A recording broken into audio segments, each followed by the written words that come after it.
Peter and the other disciples are there with Jesus outside in the region of Caesarea Philippi.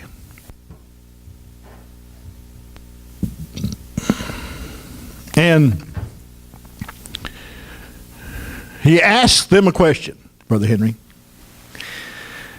You know, Vernon, God's always asking us some kind of question.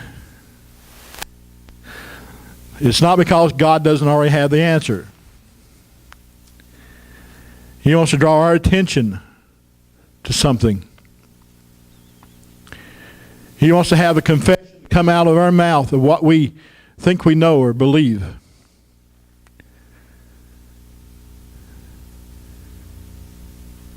He wants us to know where we're at in the kingdom.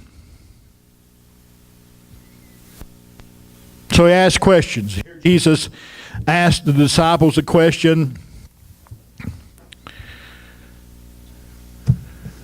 Who do men say that I, the Son of Man, am? In verse 13.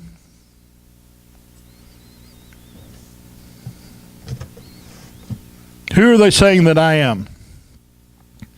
So the disciples got together and started to say, well, some say John the Baptist, and some say Elijah, and others Jeremiah or one of the prophets. And he said to them, but who do you say that I am? Who does the church say that Jesus is today? Is he just another way among many ways? Is he like so many pictures picture him as being weak, almost effeminate?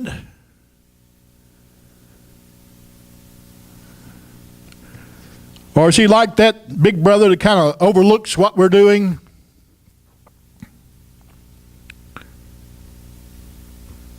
Who do you say that I am? And Simon Peter answered and said, you are the Christ, the Son of the living God. And we need to remember that in the kingdom, that he is the Christ, and he is the Son of the living God. And Jesus answered and said to him, blessed are you, Simon Bar-Jonah, for flesh and blood has not revealed this to you, but my Father who is in heaven, the kingdom of heaven. And I also say to you that you are Peter. And on this rock I will build my church, and the gates of hell shall not prevail against it.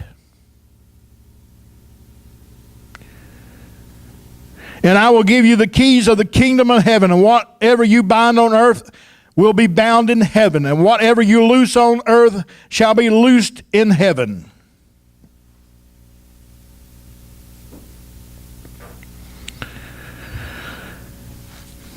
This kingdom is a powerful kingdom.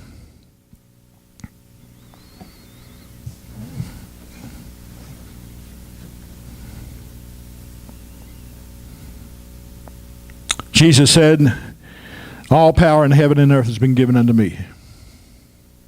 All the power in the kingdom. And he sent us, is sending us, has sent us, and will in the future send us forth as emissaries, as ambassadors of Jesus Christ, the Son of the living God.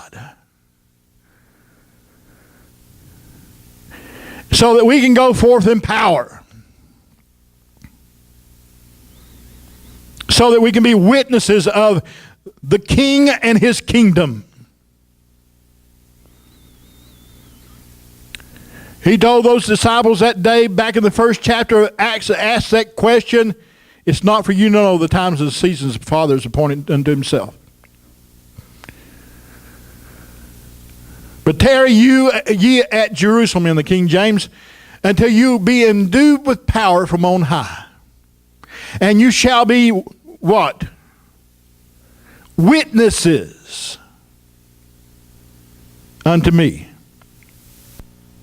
In Jerusalem, Judea, Samaria, and even to the uttermost parts of the earth. This is a kingdom of power. There's no lack of power in the church.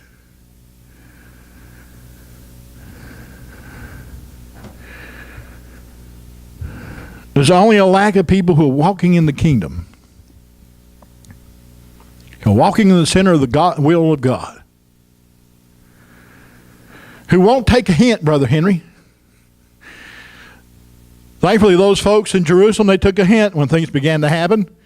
They got together and said, well, maybe we ought to go someplace else. Maybe we ought to move out and away and diversify a little bit. Maybe we ought to change our thinking a little bit. Instead of just going to our good Jewish neighbors, let's go into Samaria and see what happens over there. Let's go over in Lonsdale, Brother Henry. Let's go over in Burlington. Let's go someplace else, see what happens there. Let's go out here on Clinton Highway. Let's see what happens out there. The kingdom is always on the go, and the kingdom is always full of power. There's no lack of power from God.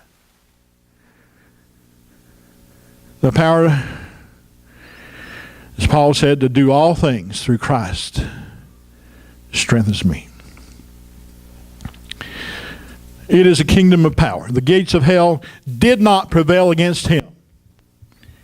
He descended into the bowels of the earth, and he took the keys of death and hell away from Satan, and he delivered those captives, set them free. They might be in the presence of the Father. No more separation for the righteous dead. No soul sleep in the grave.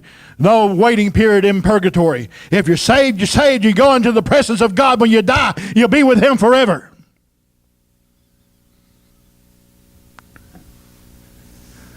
Forever.